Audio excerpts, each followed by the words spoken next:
Hello, everyone. My name is Gabby, and I am a cadet Girl Scout with Troop 2279 from Winneconne, Wisconsin. And today I will be interviewing author Eileen Moskowitz-Palma. Thank you for joining us today, Eileen.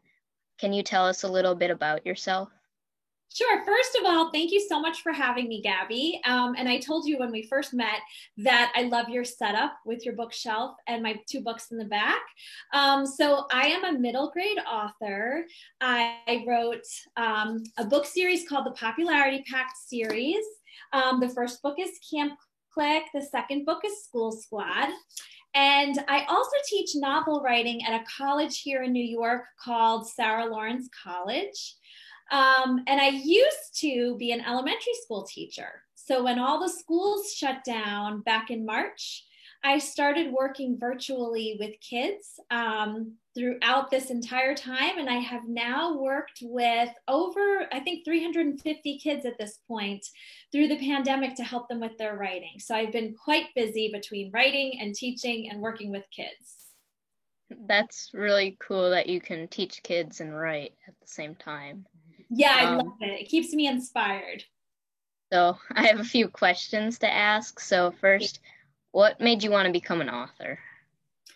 Okay, so I have always loved reading. Always. I'm one of those people. I'm always in the middle of reading a book. I'm always thinking about the next book I want to read. Sometimes I'm reading three books at once. And when I grew up, I was reading stacks and stacks of books. And I always thought, wouldn't it be amazing if I was the one creating books that people were reading? But it wasn't until I was in sixth grade and I was in a writing workshop class that I discovered that I really loved writing and that I was pretty good at it because I had a teacher who really encouraged me. So in sixth grade, I went from thinking, oh, maybe one day I'll be a writer to, I think I would love to do this one day and I think I could actually do it. Yeah, I'm okay at writing, but I love to read, so I know how that feels. Oh, I So, love to read too. And there's different ways to have reading in your life. Like you don't have to be a writer to have books in your life. There's all different ways to incorporate reading into what you do when you grow up, for sure. so my other questions are, why did you set your goals on writing books for like girls our age? I love that question. Okay, so when I first became a writer, I thought I was meant to be a writer for adults. I love watching romantic comedies, and I thought that's what I was meant to write.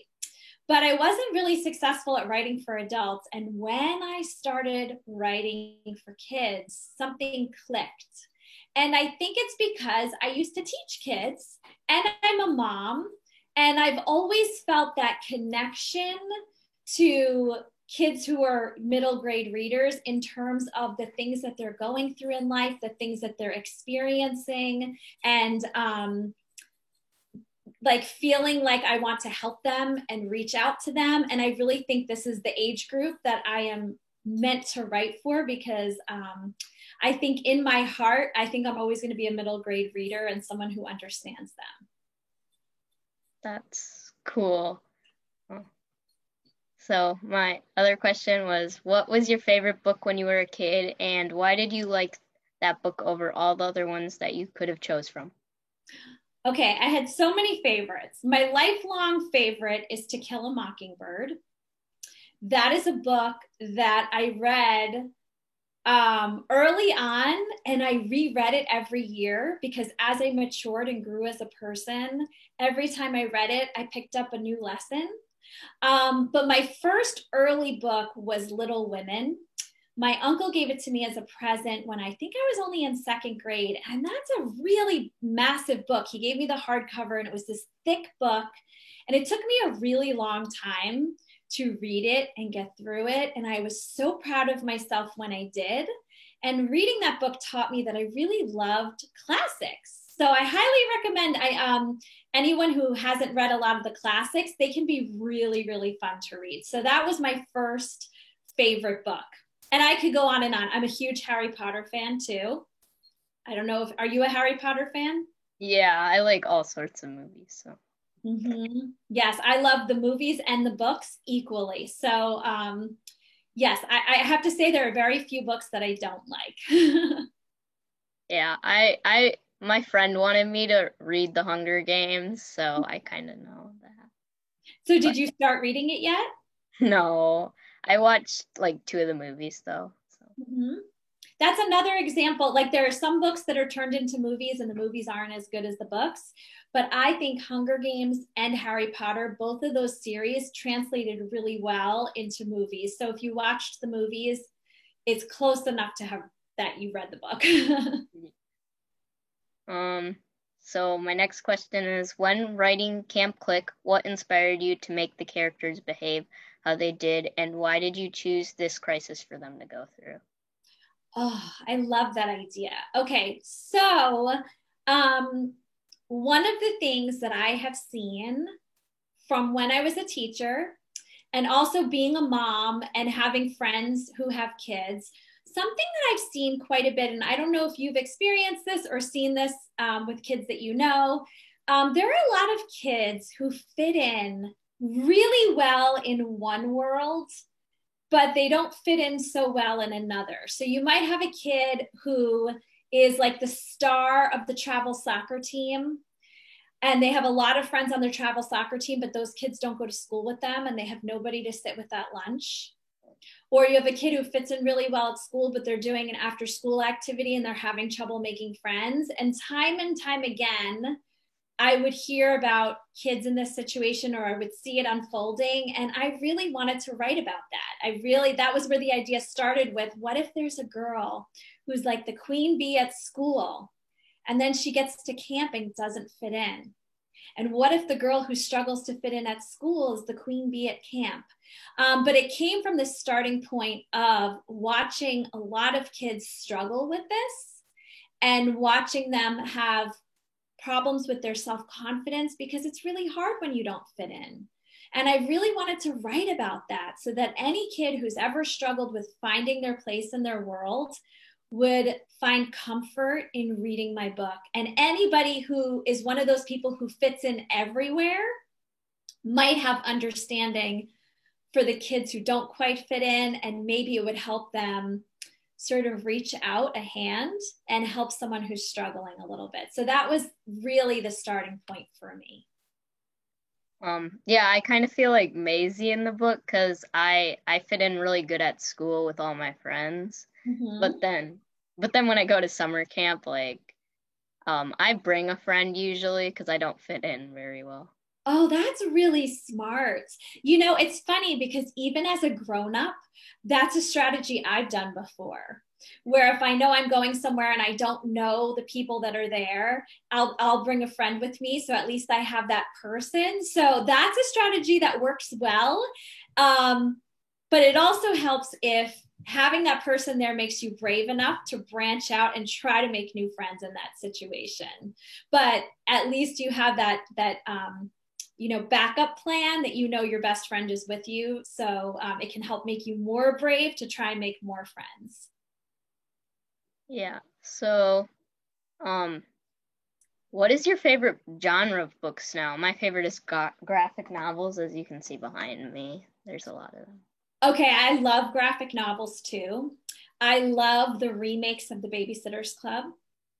I really do. I love how Raina Tegelmeier in the Babysitter's Club books and in her own books is able to really bring her story to life with pictures. So I'm a big fan of graphic novels, even though I'm a grown up. I bought Guts by Raina Tegelmeier. Have you read that book?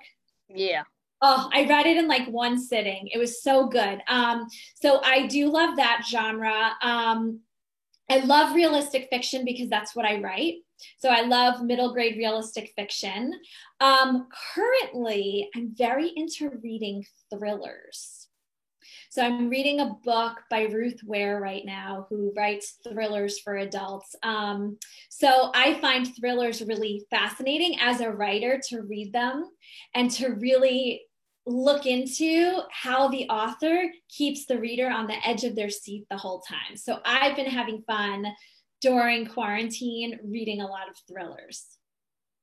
Yeah, I know how that is because my ELA teacher, we're in the middle of our sci-fi and horror movie, so they're Same thing. That's so excellent. oh Go ahead. oh no, I was just gonna ask the next question. Okay. So if you had to choose, who is your favorite character in the book? Okay, that's so hard. I only have one daughter in real life, so I never have to pick a favorite. I always tell her she's my favorite. Um, in terms of Bee and Maisie, I almost feel like they're both my daughters, and I couldn't pick who is my favorite out of them. Um, there were moments in the book where, particularly in School Squad, B makes a lot of mistakes. And so there were moments where I was thinking, oh, B, that's not a good idea. You're not making the right choice. But I didn't like her any less than Maisie. I had a lot of compassion for her for struggling so much. So I equally love both of my characters, which as a writer makes it really hard to put them in situations where they make mistakes. And both girls make quite a few mistakes, more so in School Squad than in Camp Click. And so because I love them like they're real people, it's really hard to put them in challenging situations. But I would say equal. I can't pick favorites. Yeah, I've only read the first book, well, half of the first book, but so far I'm really liking Maisie more because she doesn't fit in. Interesting. And you know what's so funny? So I told you I've been working with kids through this time. And the way I wrote the book was for my hope was that at moments in the book, the reader would feel closer to B. And at other moments, they would feel closer to Maisie, and it would constantly change based on the situation.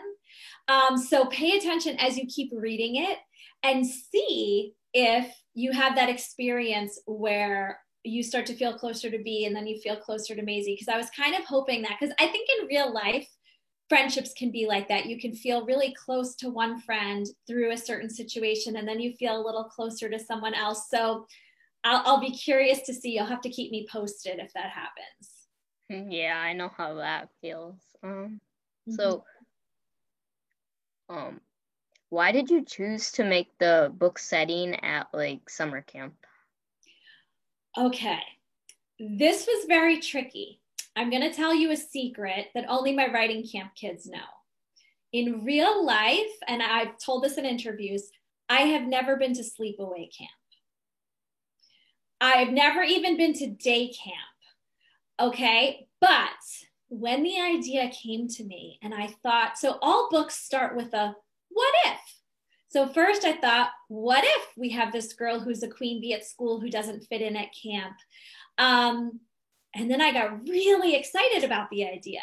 That story can only happen at camp, right? So the idea came to me and it wasn't very convenient because I've never been to camp before. And I was a little nervous because everybody knows you're supposed to write what you know. And to have a whole setting be somewhere that I've never been before was a tricky choice, but I did feel like it was the only way to make this plot work, was to have these two girls stranded together at camp for the whole summer. So what I did, since I've never been to camp, is I did have a country house on a lake growing up in the woods in Connecticut. And so a lot of the details, like the freezing cold lake and the muddy path and the trees, those are all details from what it was like going to the country. So those were all from me. And the camp details I crowdsourced. I asked people who've been to sleepaway camp, and they said, you need a bonfire, you need a prank, you need to have a rival bunk. And so I did have people help me make sure I included all the camp details. That's amazing. I could never like dream of like writing a book of a setting that I have no clue where it would like where that I've never been. Well, my advice to you is if you ever get in a situation like me where you come up with an idea and the idea takes you somewhere like that, you can Google images you can ask people for advice and you can just kind of have fun with it. Because I was a little nervous too. And then I had so much fun with it. And I can't imagine this book not taking place at camp. So where do you get your inspiration from, whether you are writing in the Popularity Pack series or like something else? Oh, I love that idea of like where inspiration comes from. I think with most writers, we're always paying attention to the world around us. And that's one of the things I talk to kids about when I work with them on writing, is that writers see a story in everything. So I'm always thinking of stories. If I overhear somebody in a coffee shop and it sounds like an argument, right away in my mind, I'm thinking about what happened to cause the argument. So I'm always kind of just thinking about ideas. But then the trick is when you write novels is, you have to ask yourself, is this an idea that could take me through a whole book? And with the Popularity Pact, like I was saying, in real life, I saw so many kids who struggled with this issue of finding their place in the world, that this imaginative idea I came up with that was fiction tied into something I saw in real life. And that's what inspired me to write that story, because I thought I could really help kids with it. Yeah, I like to draw, so whenever I draw something, I try to think of something like that I've done before. Oh, I love that idea. And you know, being an artist, a visual artist, is a lot like being a writer, right? Because you have all of these ideas up in your imagination. And then the trick is to put it out where people can either read it or see it, and to get all of that stuff going on in your mind and to make it clear. So I really admire that you're a visual artist, because that's not something I'm talented at like you are. So that's amazing to hear your process. How do you decide what to draw? I'll just ask you a question now. I'm turning it around on you. Well, I usually like look at something and then like that's something I just like draw, I guess. So you look at the world around you, but I think part of being an artist is noticing what in this world around me, what is the one thing that I should draw? So I think there are some choices that you make that you might not even think of because it's second nature to you. So, do you take breaks from writing? And if so, like, what do you do? Oh, your questions are amazing, by the way. These are wonderful. Okay, so I do teach, like I said. So I teach at this college. I teach other people who are writing books. So I spend a lot of time trying to think of how to teach lessons so that people can understand the whole process of writing a book. And I spend time reading my student submissions.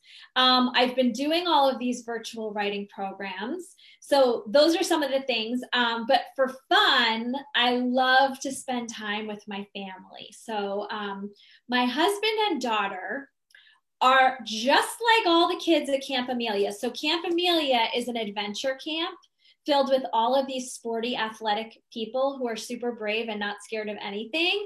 My husband and daughter are sporty, adventurous people like that, and I'm not so much. So I love to spend time with them.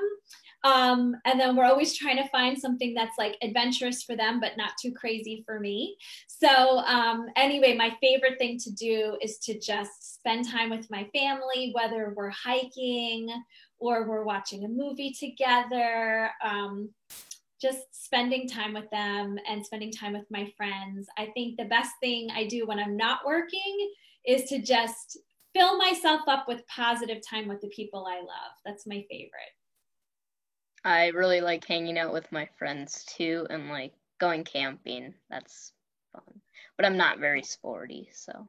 I don't know. Camping is that's pretty sporty if you think about it, right? You have to brave the elements, you have to set up the tent. So that's a little more adventurous than I am. So I think that's pretty cool that you guys like to do that. And that's a great thing for Girl Scouts to know how to do, right? Do you do all of the, like, did you get a badge for camping and did you do specific things for it? Yeah, I'm also in 4-H too, so I've done like backpacking. Well, I want to do backpacking, but That's amazing. I think that's wonderful. I think it's so great that you, like you said, you like to draw and be a visual artist, but you like all of these outdoor things too, which is great. Yeah, I love the beach. So I live in a little city in New York. I live outside Manhattan, and it's in a city called White Plains, and I live in the downtown city part. But I also love to leave the city area and go hiking up in the mountains, or to go to the beach for the day and walk on the beach and soak in the nature. So it sounds like you and I are very similar. We have our artsy side and then we have our nature side. And I think it's a great balance. So do you ever get frustrated when you are writing? Like you just can't think anymore? Oh, I love that question. I think a lot of writers get frustrated. I think the best thing to do when you get frustrated is take a break. And it's funny because when I was working with my writing camp kids virtually, one of the girls gave that advice. One kid said, "What do I do when I get stuck?" And this girl said, "You take a break, you take a deep breath, you walk away, you do something else, and then you come back to it." And I don't know if you do the same thing with your artwork, but that's one thing I do. The other thing I do when I get stuck is I reread everything I just wrote. Sometimes that's just rereading the first 20 pages, but look how thick this is. Sometimes I might get stuck at the very end of my story. And then I go back and I reread everything from the beginning. And it helps me because one, it gives me confidence. And I say, look how far I came. Look how much I did. And the other reason I do it is it helps ground me back in the story. And usually the thing I was stuck on is already in the story somewhere. The answer is there. So this is for anyone who's doing a longer story, like a short story. Whenever you get stuck, stop, take a break, reread what you wrote.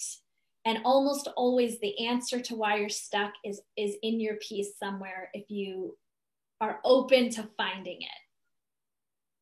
So yeah, I know how when like I write, like my hands usually get like I can't write anymore because they hurt.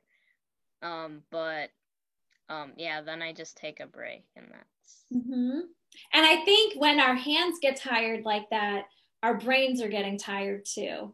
And so, you know, when you shake out your hands and you walk around and you have a little break, your brain usually gets back. One thing I did during one of my writing groups with kids is we did what I called brain breaks. So when the kids would get a little fidgety, we would stop and we would do like 10 push-ups or 10 sit-ups and just move our bodies. And sometimes when you move your body, you sort of change your mind and it can help like kickstart your brain. So that's another thing too, like shake out your hands, relax, and then do something physical and then come back in and it usually helps. Yeah, I remember like usually our math teacher or our ELA teacher would always have us do like a brain break too. And like they'd make us do like a just dance video or something. Oh my God, that's such a good idea. I never even thought of that. I'm going to have to add that in. I didn't even think like I could play music and dance as a brain break. You're full of great ideas today. I'm going to implement some of these. Do you ever get, oh wait, if you could give young girls any advice for writing or just for their future, what would it be?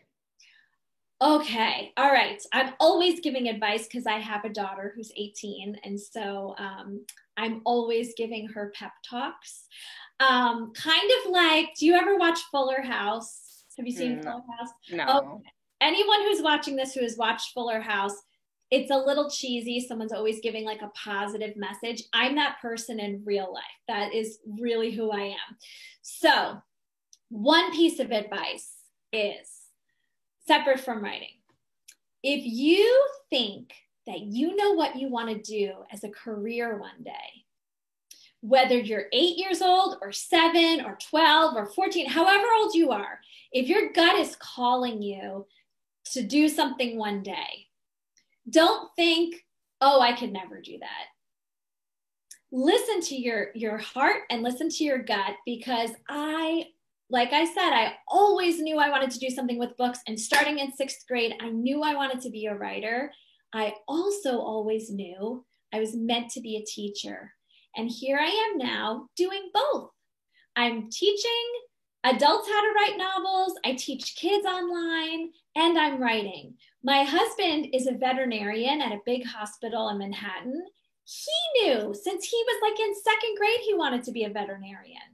And he made it happen. So that's one piece of advice, because sometimes we have dreams when we're kids, and then we kind of forget about them along the way.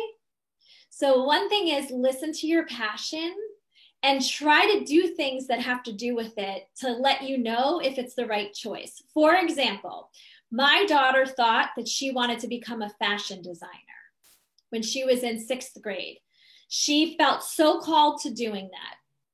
And so my husband and I said, we're so lucky we live near Manhattan. They have classes at FIT, which is the Fashion Institute of Technology, and you can take a class and see if you like fashion designing. And if you don't like it, then you know. And so she took a couple of classes. Turns out she's not into fashion designing, but she never would have known if she didn't explore it in some way. So that's my biggest advice about that. My advice about writing is if you're really passionate about writing, then make it happen. Make it a priority. If you love being an artist like you do, if you love writing, set some time aside and make it happen. Especially now we're spending a little more time at home. This is a great opportunity to explore reading more or writing or art or dance, whatever you're interested in. So that's just my advice, is to sort of listen to your gut, explore the things that you're interested in, and most importantly, be confident in yourself. If I could have a dream like that, and I was a Girl Scout growing up, by the way, so here I am, a grown-up Girl Scout, and I had this dream to do these things and I made it happen. So that's my biggest piece of advice, is to just go for it, work hard, and believe that you can make whatever career choice that you want happen. Yeah, I know how that feels, because ever since kindergarten, I've wanted to be a zookeeper because I love taking care of animals. So. Oh my good. And that's exactly what I'm talking about. I think that there are some people who are just born with a passion or a gift that they're meant to do. And other people, if you're watching this and you don't have that feeling, that's okay too. Other people have to sort of try things on and explore. Either path is okay. But if you feel called to be a zookeeper, that's amazing. So you could definitely do that one day, right? So I think that's awesome. They even have, I think they have internships at some zoos. That could be something when you're older you can look into. So go with that dream. I think that's a wonderful dream. And how exciting. Think about all the different kinds of animals you could help by doing that job. Yeah. That's kind of why I wanted to be a zookeeper, so I could help animals. Mm-hmm. I think that's great. And so once you get a little older, you can find out if there's a zoo in your area that you're able to visit, or some zoos have teaching facilities where they let people come in and they teach them about taking care of animals and being a zookeeper. So there's lots of things you can do on that path. That's so exciting. Yeah, I remember. So many talents. I'm so impressed. You're a great interviewer. You're an artist. You want to become a zookeeper. I mean, this is amazing. Yeah.